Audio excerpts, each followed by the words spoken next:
Iran ও Saudi আরবের মধ্যে সম্পর্ক ২০২৩ সালের মার্চ থেকে নতুন এক যুগে প্রবেশ করে। দেশ দুটি ৭ বছরের সম্পর্কের বিভিন্ন টানাপোড়েনের পর দ্বিপাক্ষিক সম্পর্ক উন্নয়নের পদক্ষেপ নেয়। ২০১৬ সালে কূটনৈতিক সম্পর্ক ছিন্ন হওয়ার পর ২০২৩ সালের মার্চে ইরান ও সৌদি আরব তাদের সম্পর্ক পুনঃস্থাপন করতে সম্মত হয়। সম্পর্কের উন্নয়নের জন্য দুই দেশই একাধিক কূটনৈতিক সফর ও আলোচনা চালায়।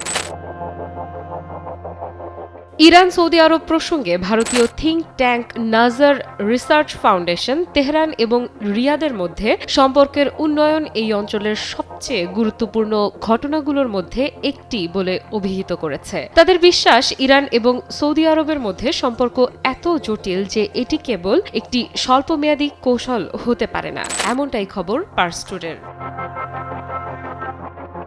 IRN এর বরাত দিয়ে ভারতীয় থিঙ্ক ট্যাঙ্ক নাজার রিসার্চ ফাউন্ডেশনের মধ্যপ্রাচ্য বিভাগের পরিচালক আব্দুল আজিজ আল কাশিয়ান একটি প্রতিবেদনে লিখেছেন, ২০২৫ সালের শুরু থেকে মধ্যপ্রাচ্য বেশ কিছু চ্যালেঞ্জের মুখোমুখি হয়েছে। গাজা যুদ্ধের প্রভাব পুরো অঞ্চলে অনুভূত হয়েছে। ইসরায়েলি হামলার ফলে লেবানন ব্যাপক ক্ষতির সম্মুখীন হয়েছে।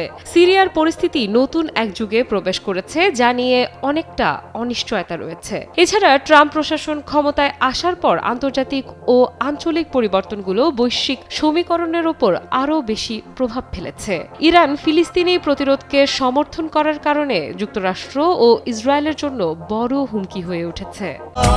এখন এমনই ফুরফুরে মনে থাকবে সবাই। বসুন্ধরা টয়লেট্রিজ, ফুরফুরে মন সারাক্ষণ।